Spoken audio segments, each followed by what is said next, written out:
सुज्ञ आहे. ती जो निर्णय घेईल तो योग्यच असेल.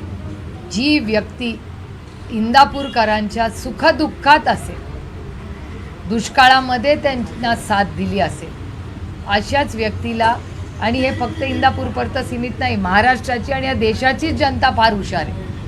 ते बरोबर त्यांना माहिती असतं कुणाला कधी कुठे मतदान करायचं.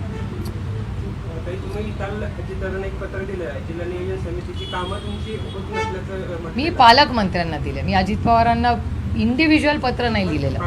मी पालकमंत्री म्हणून या राज्याचे माननीय उपमुख्यमंत्री श्री अजित पवार यांना मी पत्र लिहिलेलं आहे. याचं कारण असं की अमोल कोल्हे आणि मला, आम्ही अनेक कामं, आमची वैयक्तिक कामं एकही नाही. तुम्ही कुणालाही विचारू शकता. मी 18 वर्ष खासदार आहे. मी कुठलंही माझं वैयक्तिक कामासाठी ना कुठल्या नेत्याकडे गेले किंवा काय. ही सार्वजनिक मायबाप जनतेच्या कामासाठी आम्ही निधी मागतो आणि तो निधी ना मला मिळतो ना अमोलदादांना मिळतो. अनेक लोक असे आहेत जे साधे मेंबर्स आहेत किंवा मेंबर्स नाहीच आहेत, त्यांना करोडो रुपयाचा निधी दिला जातो. पण आम्ही इलेक्टेड रिप्रेझेंटेटिव्ह, आम्ही निवडून आलेले लोकांचे प्रतिनिधी आहोत आणि 5% तर आमचा अधिकार आहेच ना. आणि आम्ही काय आमच्या ना अमोलदादा त्यांच्या घरचा रस्ता मागताय ना मी मागते.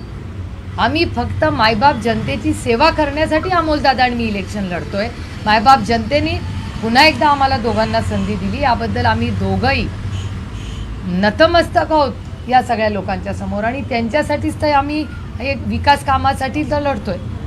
आणि जर आम्हाला निधी तो आम्हाला वैयक्तिक नको आहे, सरकारने ती डायरेक्टली कामं करावी, आमचं काही म्हणणं नाही. त्यांना क्रेडिट हवं आहे जरूर घ्यावं, आम्हाला क्रेडिट नको आहे, आम्हाला काहीच नको आहे. आम्हाला फक्त आमच्या लोकांचा विकास व्हावा एवढीच प्रांजळ आमची भूमिका आहे. आता हा प्रश्न तुम्हाला त्यांना विचारायला लागेल, सरकारला. मी कसं त्याचं उत्तर देईन? मी अनेक दिवस मागणी करून करून थकले तेव्हा पत्र लिहिलं ना मी.